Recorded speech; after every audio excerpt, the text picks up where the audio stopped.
sant di gërëm di nuyu ñëpp ñi fi teew waaw. ñaan nañu ba pare yàlla na yàlla suñu borom nangu ñaan alors man Pape Oumar Diong damay toog fii rek en tant que modérateur waaw waaye micro bi ma téye sax sama frère bi moo ko waroon jël jayite parce que moom moo nekk PCA wu kees bi waaw mais day bëgg chaque fois su mel ni amee bëgg ñu dend moom moo taamoo noonu bon man it ma mënuma ko bañal ma di ko nangul waaw moo tax ci kaw loolu maa ngi leen di xamal ordre du jour bi nga xam ne moom la ñu tëral pour dérouler ci assemblée générale bi waaw ginnaaw bi prières yi jàllee ñaan ci El Hadj Ousseynou Ndour li ñuy njëkk def bu prières yi jàllee mooy mot d'ouverture c'est-à-dire dinañ jox PCA comme moom moo jiite kees gi mu def benn rapport alors suñ génnee ci loolu présentation rapport bu PCA bi am na présentation rapport bu comité local de crédit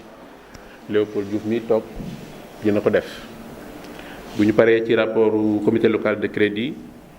rapport président wu conseil de surveillance naam man mii sax maa nekk président conseil de surveillance waaye sama doom bële Malick Faye bi sol lu bleu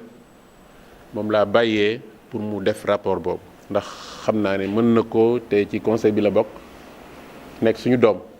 borom kuddu nag du lakk waaw Malick incha allah moom lay ñaanal yàlla leeral waxam ba mu mun a defal leen présentation wu rapport conseil de surveillance bu ñu génnee ci loolu am na présentation des comptes et du résultat de l'exercice clos le 31 décembre 2021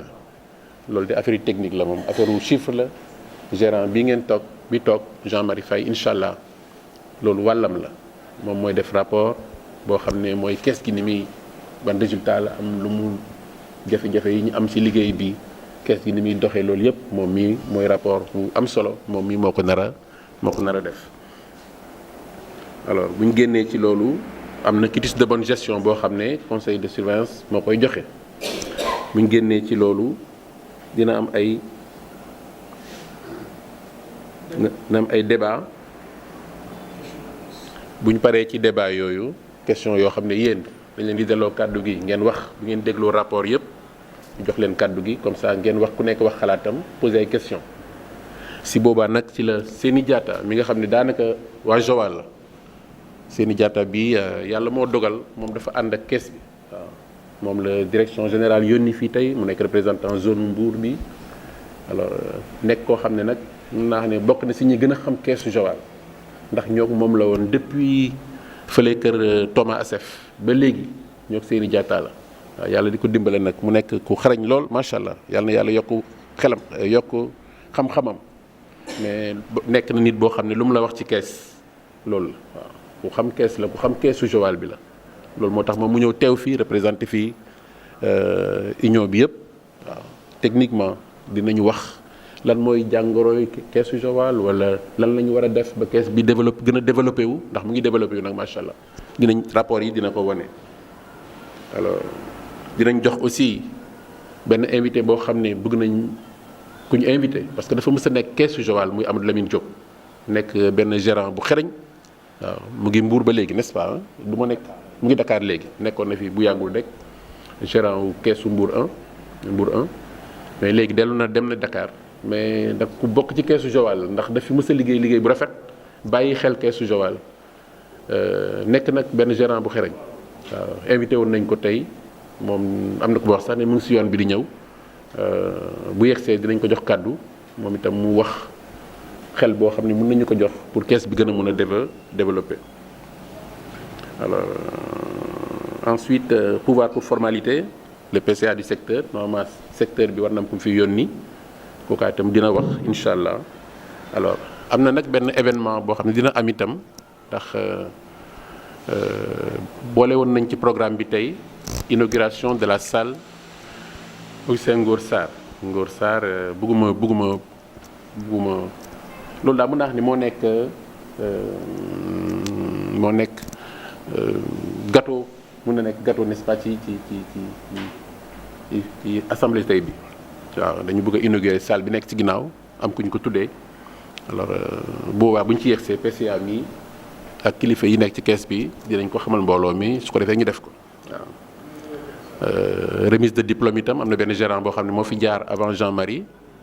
moom itam am na cadeau boo xam ne réservé nañ ko waaw loolu daal moo nekk ordre du jour bi bëggoon nañu xaw na gudd tuuti waaye lu ci nekk dañ ko bëgg rek def ko ci nu mu gën a gaaw balaa yeneen yitte yi di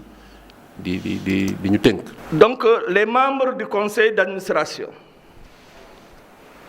Alfousseni Gueye PCA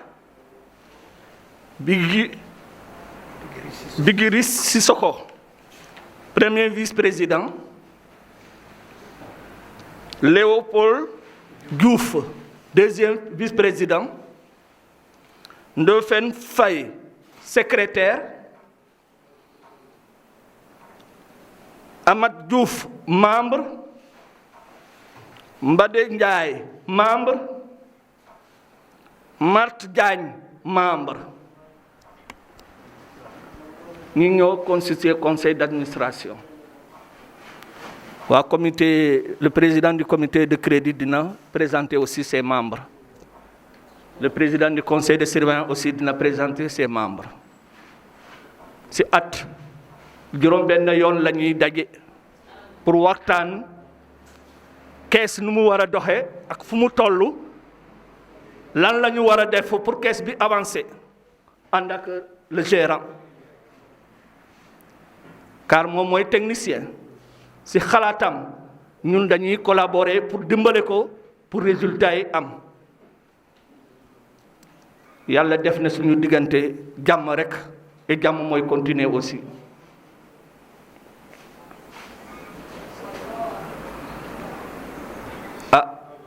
Pour gàttal fii lay yem jot moo amul. Crédit mutuel dama yaakaar ni li koy doxal mooy denc xaalis ak leb loolu moo koy doxal ñun nag ñooy kuréel gi nga xam ne ñun ñooy saytu loolu kuréel googu nag nii la tëdde man mii maa nekk ci bopp kuréel bi di Léopold Diouf. Bigiri Sissoko moo topp sama kaw di vice-président du vice-PCA aussi président PCA nekk membre ci biir secrétaire général di Ndofène Male parce que yéen da ngeen di war di yëkkati loxo ñu xam leen parce que présentation aussi bu lay présenté da nga war ne teew naa fi loolu dafa am solo parce que nit ñi aussi xamante wuñu te dañu war a xamante voilà. Mbade Ndiaye Male membre la waaw. Alphonse Faye di gérant aussi ci la bokk parce que xam nga bor moom buñ koy joxe mbir mi ci loxoom lay jaar ñu sëg cee mën a jot kon foog mu bokk ci waaw di ko sant bu baax a baax aussi di gërëm aussi ñi ma àndal ci liggéey boobu. léegi ma jógee ci présentation bi ñu dugg nag ci problème mu chiffres yi mooy maanaam ci atum 2002 bi. Caisse mutuelle bu Joal Fadiouth def na taxaw na 46 comités 2022 déedéet 2021 laa wax demuñ ci 2022 atum 2021 waaw je parle du 2021 bi jàll parce que 2022 jeexagul moo tax mbir mi daf koy leeral waaw 2021 j'ai dit dañ ma ne 2022 ma ne ko non non c'est 2021 Pape Gueye 2022 jotagu boobu jotagul voilà parce que li may wax nii dañ ko bind ci kayit gi ma di ko waaw atum 2021 boobu kees gi def na 46 comités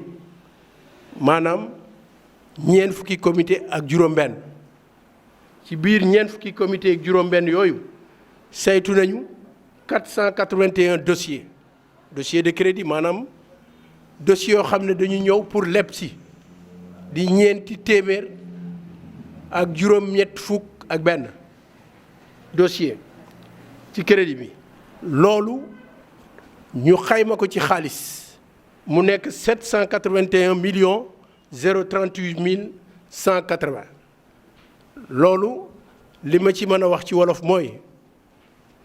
juróom-ñaar téeméeri millions ak juróom-ñett fukk ak benn ak juróom-ñaari junni ak juróom-benn téeméer ak ñaar fukk ak juróom-ñett loolu la sama wolof nag seetul bu ma juumee rek ngeen gàgganti ma parce que chiffre yi dafa soor waaw ci 480 dossiers yooyu 481 dossiers yooyu bi ñu càmbaree ba pare 475 dossiers moom la ñu jàllale maanaam ñeenti téeméeri dossier ak juróom-ñaar fukk ak juróom ñooñu jàll nañu bi ñu defee loolu ba pare xaalis bi ñu joxe ci dossier yooyu nekk na ci 703 millions 772 mille 694 muy ñaata juróom-ñaar téeméeri junni loolu lay toll juróom-ñaar téeméeri millions waa ak ñett ak weccet loolu lañu joxe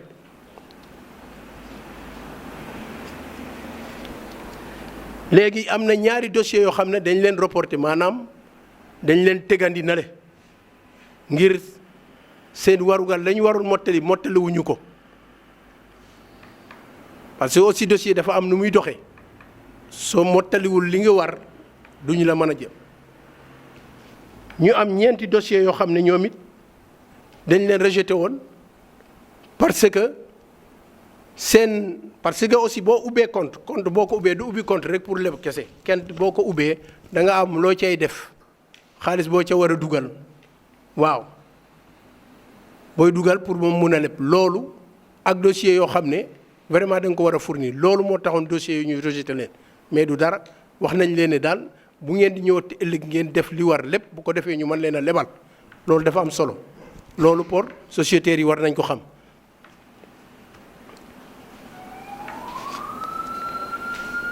ñu dem ci 31 décembre 2021 l'encours global de crédit de la caisse est de 749 millions 543 622 loolu mooy xaalis bi nga xam ne moom la ñu leble moo nekk ci loxo nit ñi moom la ñu leble demoon na ci 749 millions 543 622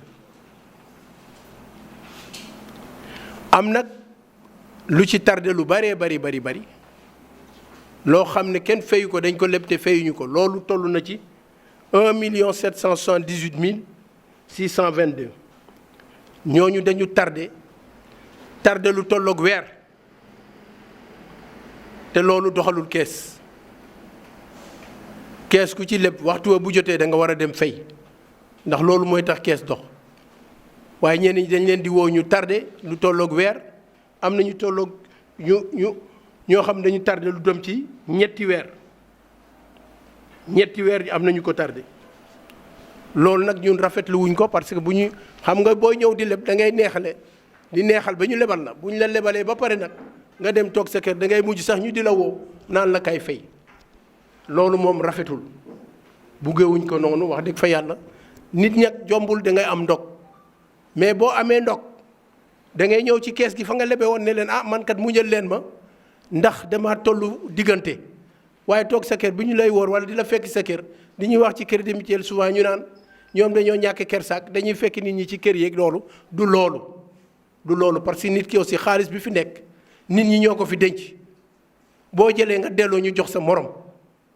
loolu dafa am solo kon nag su fekkee ne yow da ngaa leb am problème dellul ca kees ga boo delloo ca kees ga ne leen man kat damaa tollu diggante muñal leen ma waaye dinaa ñëw bu boobaa kenn du taxaw sa kër. am na ñoo xam ne dañoo tardé lu tolloog ñetti weer xaalis boobu toll na ci 24 167 800 xam nga ne kon bari na lu tolloog ñetti weer ñu tardé ko lu toll ci 24 millions vraiment bari na kon nañu yokk góorgóorlu. ñun atum ren dañoo sasoon ci li ñu war a xam ci xaalis dañoo sasoon ne war nañu am 650 millions moom la ñu sasoon ne moom war nañ ko mën a liggéey ren waaye ci atum 2021 bi waaye nag ñun jotuñu ko waaye wax dëgg fa yàlla am na góorgóorlu bu ñu def ndax am nañu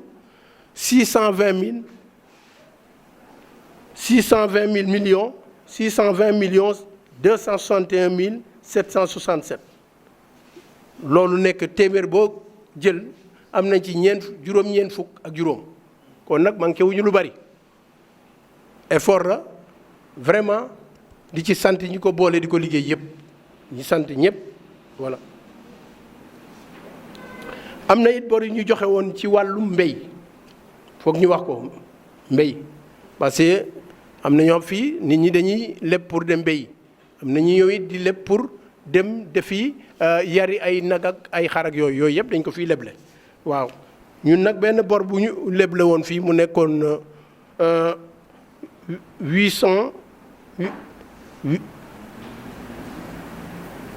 millions 100 000 8 millions 100 000 moom la fi waa ji leboon c'était pour dafay bëgg a béy waaw. taux bi nekkoon 64% ci la amoon loolu nag wax dëgg fa yàlla waa ji góorgóorlu nañ ci lu bëree bëri wax dëgg fa yàlla. C'est bien au titre de recouvrement des crédits octroyés 12 sorties ont été faites léegi ci wàllam recouvrement bi wàllu recouvrement parce que ñoom sax dañuy génn dem defi recouvrement ci ñi nga xam ne li ma leen ko wax dañooy tardé foog ñu fekki leen nag seen kër yi laaj leen xaalis bi nga xam ne moom lañ fi jële woon waaw. ñooñu génnoon nañu def fukki yoon ak ñaar la ñu génnoon 12 sorties la ñu defoon ñu defee 12 sorties yi 169 dossiers la woon yu nekkoon en souffrance boo déggee crédit en souffrance mooy crédit yoo xam ne dafa yàgg te fayuñu ko ñu tëdd di nelaw foofu dañ leen war a yee dem fayeku ji leen parce que ñu ni dañuy sas ne leen bor yi ngeen joxe woon comme yéen a ko joxe dem leen toppi ko bor yooyu dañ leen di toppi.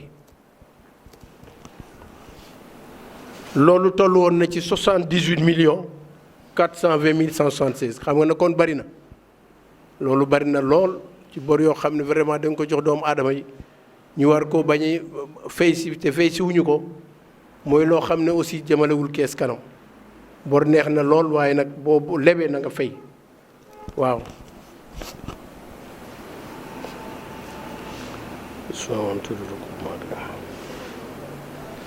donc li duggoon ci xaalis ren ci kees gi demoon na ci 39 millions 832 mille 200 soit un taux de 52%. kon nag gis ngeen effort bi am na solo lool am na solo lool ay ñu yokk góorgóorlu gërëm ñi nga xam ne ñoo bokk liggéey bi di ko def ba loolu am ci avancement boobu am. Pape Malick sama doom il est vrai que man mii sax maa waroon def rapport bi waaye nag soo amee koo xam ne sa doom la. Njaara papaam ñoo daan ànd fii waaw yàlla dogal itam mu nekk sama taalibe élève CM2 yor naa ko CM2 waaw bu demee nag ba bokk ci CA bi nag wax dëgg yàlla te loo xam ne ñu dem retrouvé wu ci benn CS waaw professeur mathématique la fële ci CM bi dama ne loolu de wax dëgg yàlla cër la macha allah waaw dama koy delloo cër boobu waaw Malick vous avez la parole. bëggoon nañ mu gën a ëpp dayo bi mais comme ni ñu ko waxee rek jafe-jafe àdduna moo tënk ñu bëree bëri di tàmbali tamit par nuyu ñi nga xam ne ñëpp ñooy kilifa yi nga xam ne tey ñu ngi fii tey ci kees gi du ma lim parce que ñoom ñëpp damay yaakaar ne kilifa yi mooy muy élu muy tey le responsable zone ak tous les techniciens yi fa nekk tey ñoom ñëpp damay jàpp ne tey ay kilifa lañ tey fii ci kër gi ñu ngi leen di nuyu di leen gërëm di leen sant di nuyu aussi ñëpp ñi nga xam ne ñooy ay sociétaires tamit bàyyi seen i liggéey ñëw ci li nga xam ne ñoom seen bés la ñoom ñoo ko moom. di jagleel aussi nuyoo waa conseil de surveillance bi nga xam ne tey njiit li mooy monsieur Diong di rafetlu depuis démb bi ma ooyee ne tey war naa mun a présenter li nga xam ne mooy rapport bi di ko ci jaajëfal aussi ci cër boobu nga xam ne tey jox na ma ko di wax tey ci tur yi ñi nga xam ne tey ñooy conseil de surveillance. di gërëm aussi waa CA bi nga xam ne tey ñun nag ñoom ñooy liggéey askan bi jël li nga xam ne mooy seen mbiru bopp dënkuñu ko pour ñu saytul leen ko fi nga xam ne mooy kees gi. di gërëm aussi la famille Feu Ngor Sarr ci li nga xam ne def nañ ko dama ci sànni kàddu tonton Jean maa la woo démb ci guddi on a pensé à cela mais bañ leen sonal moo tax monsieur Dione démb ci guddi parce que xam nañ dimension bi Pierre Sarr xam na li may wax mais on a voulu vraiment le faire comme ça en attendant parce que jot amul ak contexte bi mu tombel mais ñun ñëpp ñoo bokk yéene bi te xeeb nañ ko bu baax a baax di jublu ci liggéey bi damay présenter rapport benn kuréel bi nga xam ne dafa nekk ci kees gi muy conseil de surveillance nag ku ko dégg ci olof mooy tey ñi nga xam ne ñoom ñoo ko formé ñoom ñooy surveiller li nga xam ne mooy ni bërëb bi bindoo ak ni muy doxe te yaakaar naa ne tey bépp sociétaire fi ngay def sa alal bëgg nga ñu sàmm ko mu wóor ba ëllëg doo tëddee nga mën a nelaw bu baax a baax kon tey conseil de surveillance boobu tey dafa jóg ci saytu di contrôler lépp li nga xam ne mooy liggéey bi ndax mu ngi jaar ci yoon ak aussi est-ce que tey lépp li nga xam ne ñu ngi ko fay def méngoo na ak li nga xam ne mooy fi kees gi tegu muy li ëmb li jëm ci wàllu xaalis muy ay loi yoo xam ne tey war nañ cee mun a tënku pour ñu mën a wéyal liggéey bi conseil boobu nag juróom-benni membre ñoom ñoo ci ne juróom-benn yooyu ñu ngi ciy jiital Oumar Diong bi nga xam ne moom mooy njiit li Pape Malick Faye man mii toog tey mu jagleel ma rapport bi ma nekk secrétaire am ak monsieur Gallo Sène nekk rapporteur Hélène Moli Gabi moom membre la Sylvain Guédione membre ak Ousseynou Ndour bi ñuy ooye oustaz moom membre la juróom-benn yooyu ñoom ñooy ñi nga xam ne ñoom ñoo formé conseil de surveillance boobu comme ni ma ko waxee woon rek seen liggéey mooy saytu lépp li nga xam ne tey mu ngi tegu ci yoon ak li nga xam ne moo fi nekk ci biir kees gi mais lépp nag ñu teg ko ci li nga xam ne mooy loi yi nga xam ne moo tënk li jëm ci wàllu koom-koom tey fii ci réew mi muy lëm ci wàllu finance ci biir loolu commission boobu war nañu def ay activité te activité bi ñuy présenté mooy ci at bi ñu génne muy 2021 commission bi nag def nañu ñeenti réunion ci at bi mais dañ ne nag balaa ngay def réunion duñ nekkee juróom-benn lu mu bon pour lañ fay nas mu mun a doon loo xam ne dina mën a jàll il faut que ñeent yi teew mais bi ñu seetloo ci réunion yooyu yépp am nañu li nga xam ne moom mooy quorum kon lu ëpp genn wàll ga teewe nañ ko te ci biir réunion yooyu aussi tey lépp li nga xam ne tey nekk na li nga xam ne mooy li kees gi war a méngoo ngir doxalinam ci norme yi nga xam ne ñi nga xam ne ñoom ñooy saytu wàllu banque yeeg muy BCEAO ak lu ci topp yépp yaakaar naa ne ñu ngi koy xool di ko segg pour tegu ci yoon parce que nit ki fu muy dugal xaalisam war na mun a méngoo ngir mu mën a am garantie parce que loolu tamit day baax ci assemblée générale yi ñu koy wax doomu aadama yi pour ñu am confiance am yaakaar ne crédit mutuel du Sénégal lépp lu muy def dafay méngoo tegu ci li nga xam ne mooy loi pour gëmloo ne tey ci lu wóor ngeen dugal seen xaalis ci ñu wóor ngeen di liggéeyal te ci loolu la ñuy taxaw te duñ ci mës a jóg te saa su ne dañ koy seggaat ko pour daal ñu méngoo ak li nga xam ne mooy normes yi nga xam ne moom la ñu santaane. ci biir loolu comme niñ ko tuddee rek dañoo war a def ay contrôle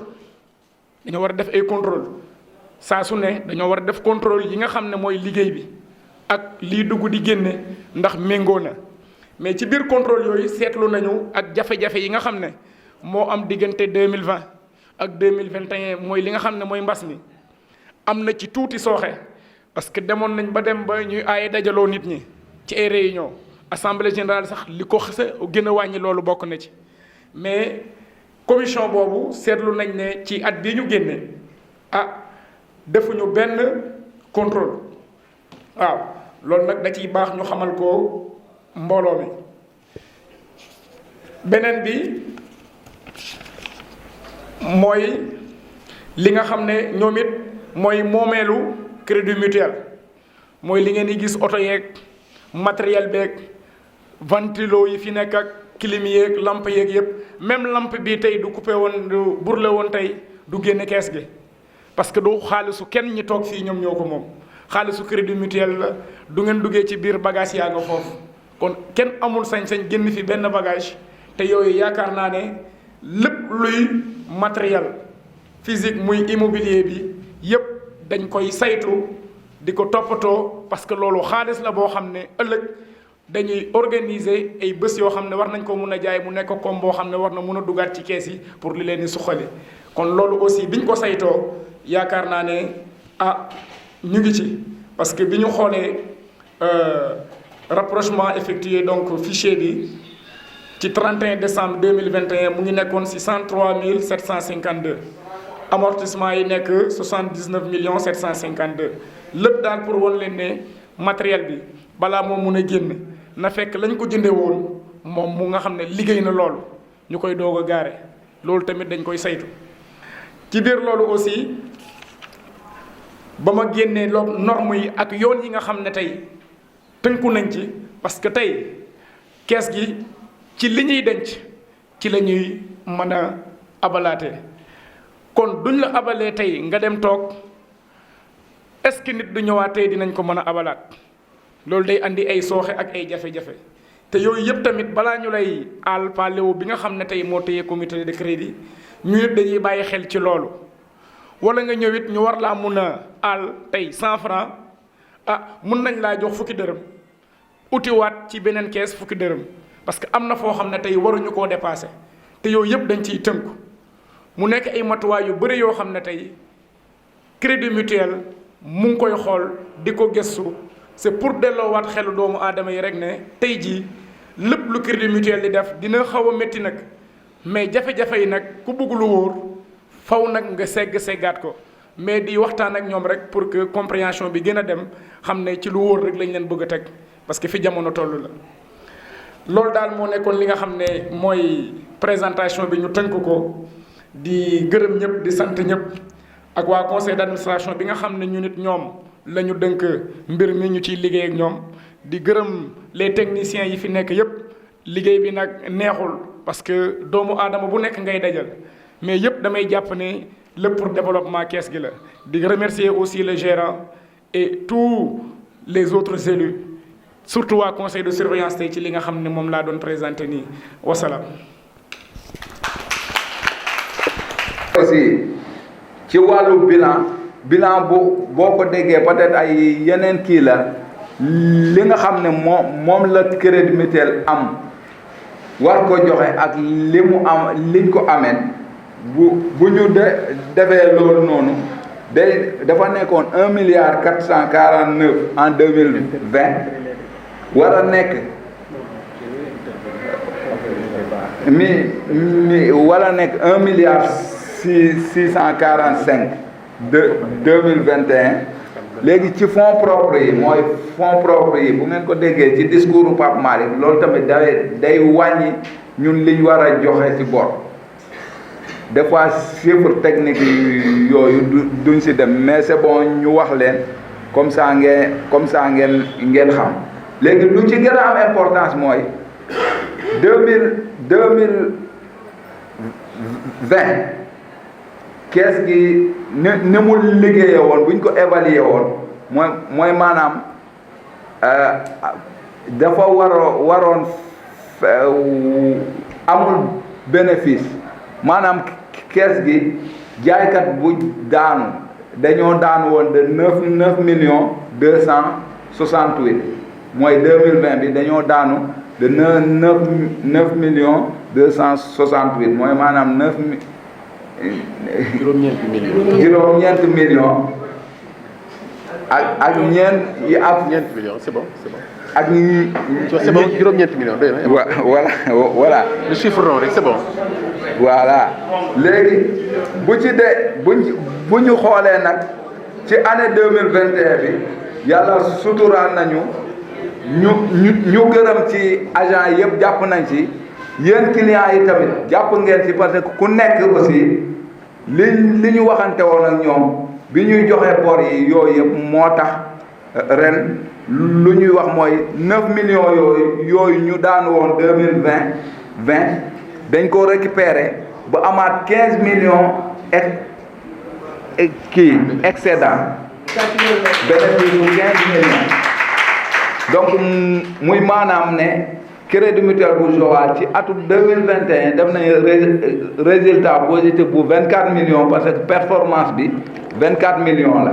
mooy maanaam 9 millions yi ak 15 millions yu ñu am li amoon fële fatt nañ ko ba amaat 15 millions donc bu ñu xoolee ci histoire crédit mutuel de 2017 ba 2017 lañ gëj a am résultat bu positif mooy maanaam lañ gëj a am bénéfice ba 2021 kon ñu tàccul ñëpp nañ tàccul suñ bopp parce que crédit mutuel la yéen a ko moom peut-être ñun affectation moo ñu fi indi donc suba kenn mun na dem daaw Babacar moo âgé woon ak yéen ren Alphonse âgé ngeen ak ay yeneen gérant ñii dem nañ feneen ñii dem nañ nekk leneen waaye sociétaire bi crédit mutuel bi gérant warul tax man ma gedd wala agent de crédit wala kii wala kii wala kii parce que su ngeen geddee agent bi bu demee di nga bëgg a ñëwaat nga ne kii moo tax ma gedd yaakaar naa ne loolu ñàkk fulla la gis ngeen boîte à idée bi ñun yu yoruñ caabi bi kii du ma bàyyi ma fenn ku am loo ciy def ñëwal bureau gérant ne ko gérant li ma gis nii de kiiwul mu waxtaan expliqué la parce que lii ak lii ak lii lii ak lii ak lii am na yoo xam ne aussi il faut ñu comprendre ko souvent bu ñu ñëwee ci guichet bi nit ki ñëw nañu nee nañ ma carte d'identité bu bees wala en cours de validité parce que moom loolu lañ ko sant su deful loolu suba am nañ ay caméra de surveillance su opération bi amee problème dañ koy ne ko ah yow de respecté woo procédure bi kon bu boobaa agent bi mooy am problème mais soo waxee gérant bi suñ trouvé solution nga xam ne gérant bi moo ko ne ko ah sur quelle base dimbaleel man ma cautionné ne kii da nga ko dimbale ngir lii parce que am na situation yu ñu mën a gérer ngeen ñëw wax ko parce que ku xam ku waxul lu koy métti duñ ko mën a faj yaakaar naa loolu la olof wax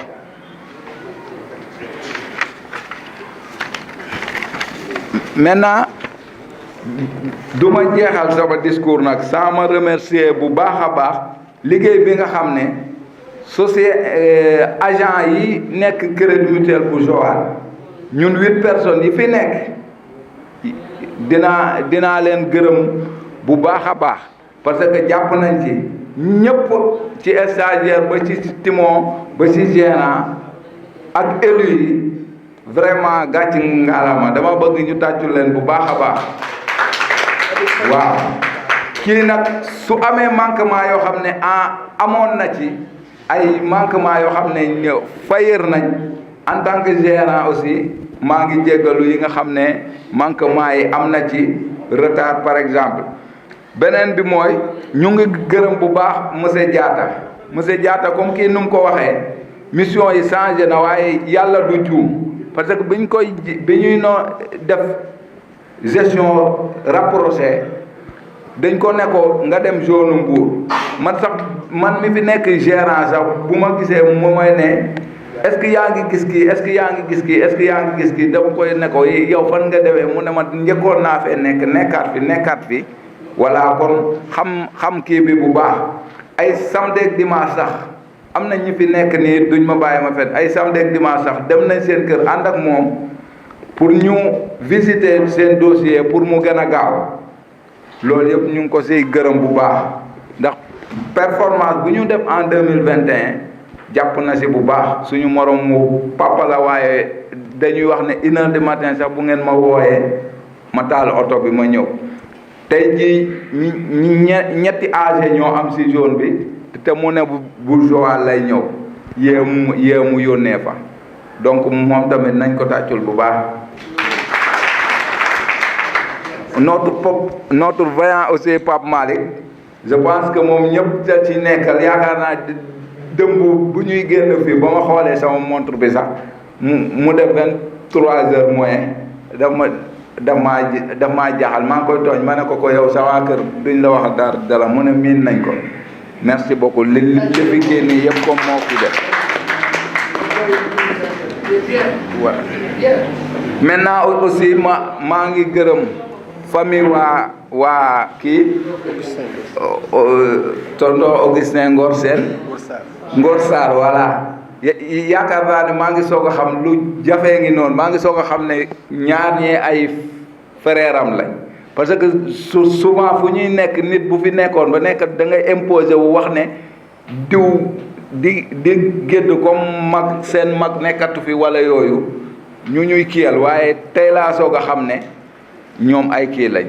parce que buñ ñëwee ci kees gi yaakaar naa ne kii sax keroog laa ko soog a gis mu ñëw sama bureau am lu may laaj Pierre moom peut-être dañuy gisante donc ñoom jàpp nañ ci waa Crédit Mutuel jàpp boo xam ne kenn sa xàmmeewu leen parce que man mi mës naa quartier bu ma njëkk a dëkk boo fa dëkkee problème mu ndox am damaa dem di jënd ndox moom mooy jël ñaari bidon andi ko ma ne ko te boobu sax jàpp ma turam kon boobu bëgg Crédit Mutuel boobu vraiment ñu ngi koy rafetlu bu baax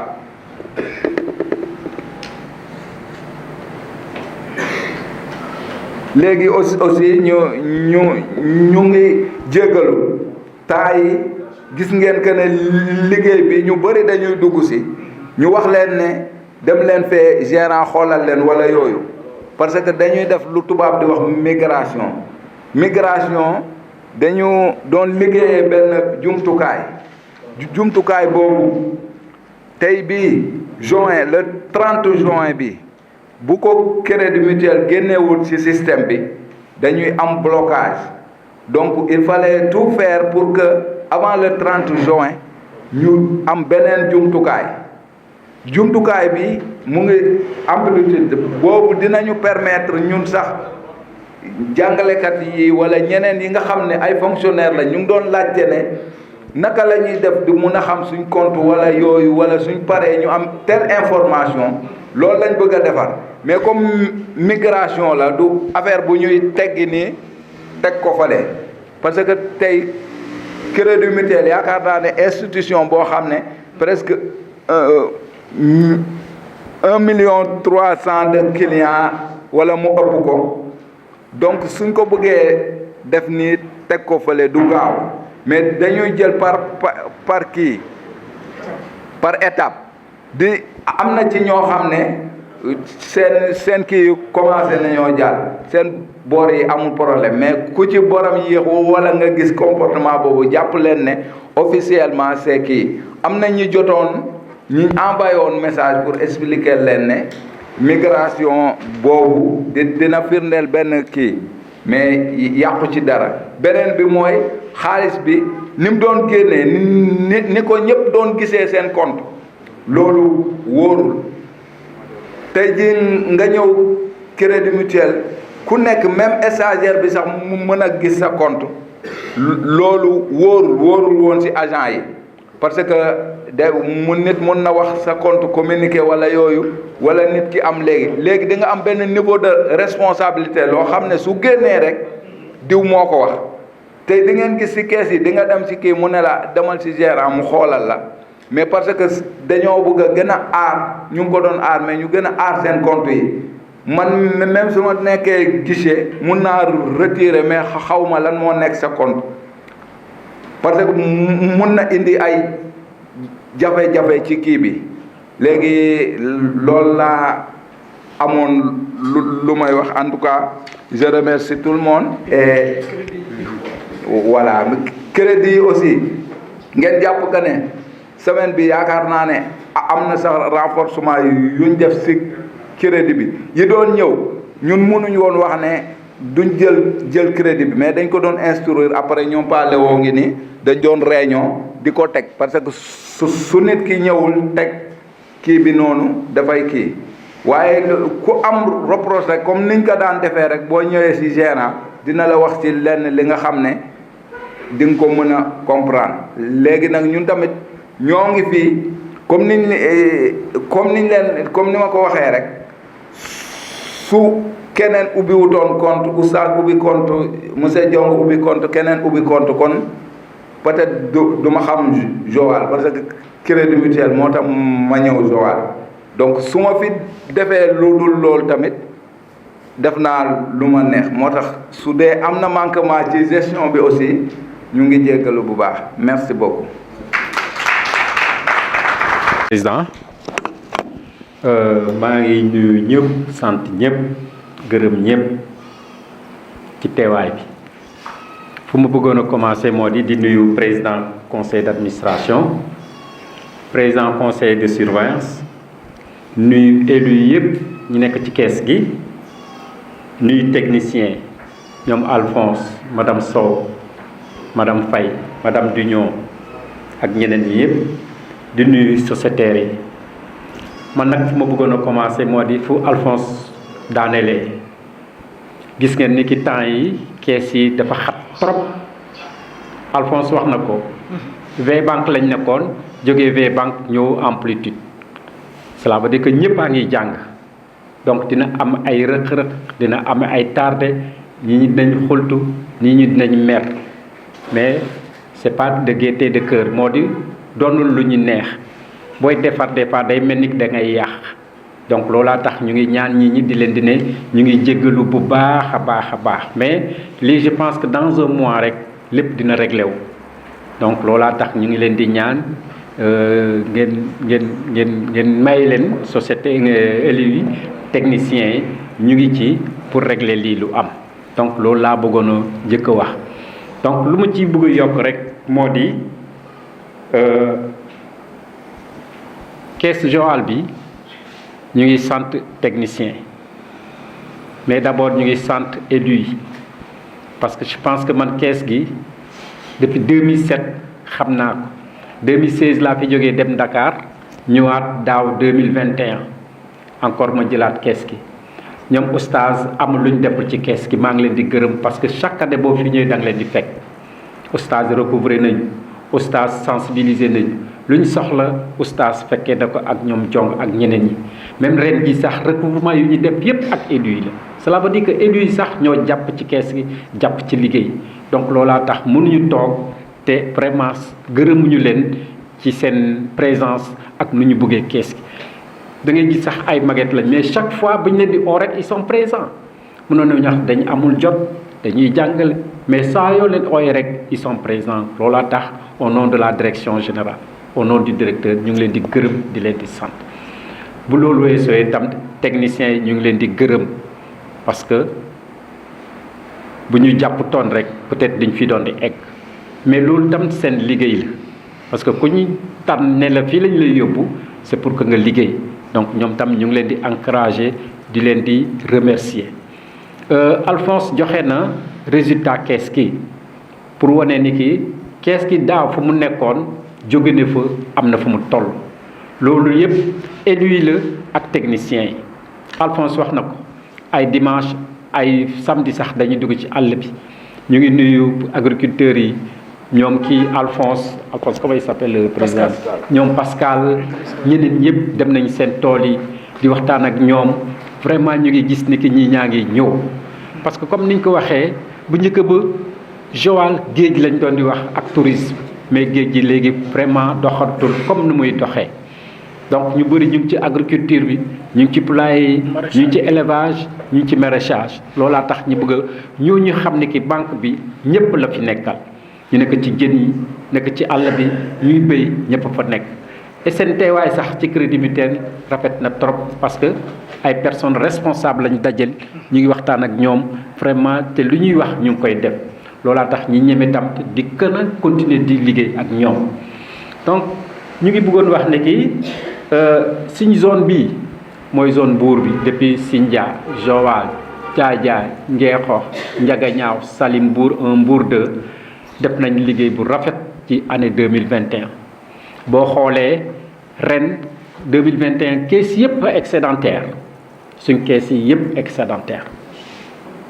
bu ñu fi commencé benn gën yi ren lañ gis ne ki suñu zone bi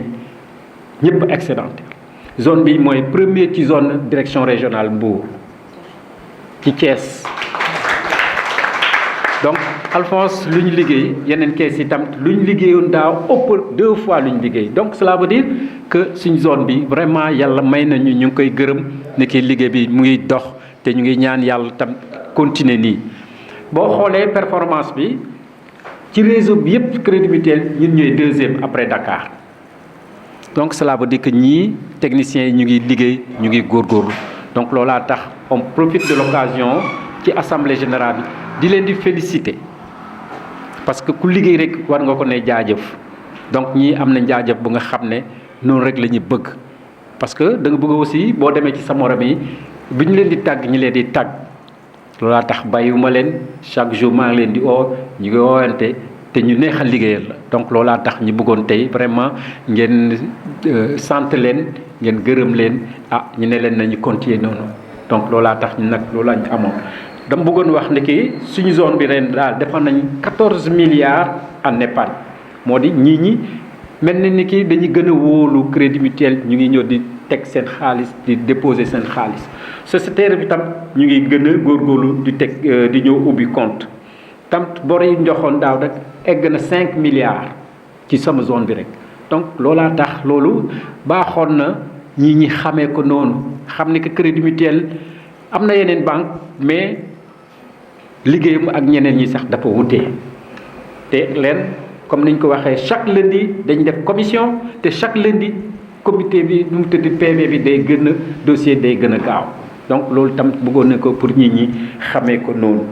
donc lu ma ci bëggoon a yokk rek mooy ci bor yi kaay leen ngeen jël bor ngeen liggéey ku am tolop daw sul ci kees nga ne Alphonse nii laa am problème nan lañ koy régler mais boo ko deful dañ lay ñëw fekk sa kër ne la nga fay bor bi te buñ la koy jox kenn yëgu ko kenn fekkewu ko kon nag buñ la koy jox ak sutura bu mot sëkk lañ la ko joxee boo amee problème daw si ba ci kees gi ne Alphonse lii la ñu xool nañ lañ koy rapatale boo paree ñu joxaat la nga liggéey boo ko defut ay oto ñooy ñëw ay nit ñooy ñëw Dakar ou bien ñëw Thiès ak ay oto taxaw sa kër xaw yi sa sutura te du loolu moo ñu tax a jóg donc loolaa tax dañ bëgg ku bëgg a liggéey rek da ngay ñëw ñu jox la nga liggéey des fois ñun ñooy ñëw ne oustaz nañ dem ci diw des fois ñu ne oustaz dama xoolal ñu diw waxtaan ak moom parce que nit ki da ngay jël bor mais tolof buy ñëw yow sax doo ko xam kon nag bu ñëwee rek dawal ba ci nit ki mu xool nan la koy woyofalee donc loolaa tax dañu bëggoon ren pour que ñi xamee ko noonu ñu bañ ñi jël ay dossiers yokku bu tribunal jël dossier di koy jox ay huissier te bu ñu leen di koy jox sax huissier xamu ko yëgu ko donc loolaa tax ñi bëggoon ngeen gën a góorgóorlu xam ni ki banque bi yéen a ko moom bu baaxee yéen la bu baaxul yéen la te nit ki nag amul kenn kuy koy jàppale su dul moom lu mu fiy liggéey rek moo ko mën a jàppale doo ne président dama wax gérant mu jox ma ou bien dama wax jaata mu jox ma non dañuy xool lu nga liggéey ci kees gi rek ñu mën la koy jox donc loolaa tax ñu ngi leen di gërëm di ne groupement yi effectivement rek tam ñu ngi gis ni que groupement yi vraiment ñu ngi góorgóorlu bu baax ren dem nañ ba ci ñoom waxtaan ak ñoom def réunion ak ñoom ñëpp ñu ci jël bor yi ba ren nii amul ko ci tardé loolu tam sant yàlla la bu baax a baax a baax a baax donc loolaa tax ma bëggoon yëkkati kaddu gi gërëm sociétaires yi gërëm élus yi oustaz day am programme boo ko bay woo rek mu bay programme Sylvain bi tam ak ñoom Pa Léo mi ren ñun ñoo dox ci àll bi yëpp di waxtaan di soññi ñi vraiment liggéey bi rafet na loolaa tax maa ngi gërëm président yi gërëm élus yi gërëm technicien di leen ne yàlla nañu yàlla jàppale rek ñu continuer ko noonu en tout cas loolu laa amoon bi may wax ci sociétaires yi ak ci technicien rapport bi leer na wax dëgg yàlla c'est très succinct ñu ngi lay remercier ci liggéey bi waaw ku gëm li muy def la nag wax dëgg xale la ci ay at waaye nag kilifa yàlla moo ko def kilifa waaw am na sax natt bu tuuti ndax ñi muy liggéeyal ni mu ko waxee boo gisee ci ay at dafa moo ci gën a néewle ay at waaye nag yàlla suñu borom moo jiital te it nag mate na ko wax na ne bàyyi na leen cër ndax ñoom ñoo ko mag ñoo ko jiitu sax si liggéey bi waaye yàlla moo dogalee noonu waaw loolu ku xaw a gëm tuuti mën ngaa nangu loolu waaw liggéey bi rafet na am na chance it nag wax dëgg yàlla waaw parce que kees bi gëj na am résultat positif waaw daaw exercice bi ñu génn 2010 ñu ngi amoon déficit c'est-à-dire genre mën naa ko tuddee perte bu tolloog 9 millions non seulement résultat bi mu def nii ci exercice bi jeex ni 2011 def na résultat wu 24 millions c'est-à-dire 9 millions yi sàng na ko ba dolliwaat ba kees gi yéeg ba 15 millions loolu nag performance la boo xam ne xaw na doy waar daal bëriwul lu muy am ci crédit mutuel loolu macha allah ñu ngi la ciy remercier bu baax yaa tombé loolu yaa ko liggéey itam ak ñi nga àndal mbaa madame Faye Fatou merci beaucoup am na ñu fi nekkul madame Dugnon dafa am ngant moo tax teewu fi tey Traoré neewu fi wax na ko le genre de crédit Claude macha allah moom itam nga xam ne crédit yi ci loxoom lay jaar mu ngi liggéey bu mucc ayib wax dëgg yàlla ñi personnel bi nekk fii di fi liggéey daal ñun amuñoo ak ñoom benn jafe-jafe waaw ñu ngi koy liggéey ni mu waree ñun dañ fiy jaar rek parce que dañu fi war a jaar waaye lii ëpp solo ci liggéey bi ñoom ñii la waaw ñoo fiy nekk guddeeg bëccëg ñu ngi leen di sant di gërëm.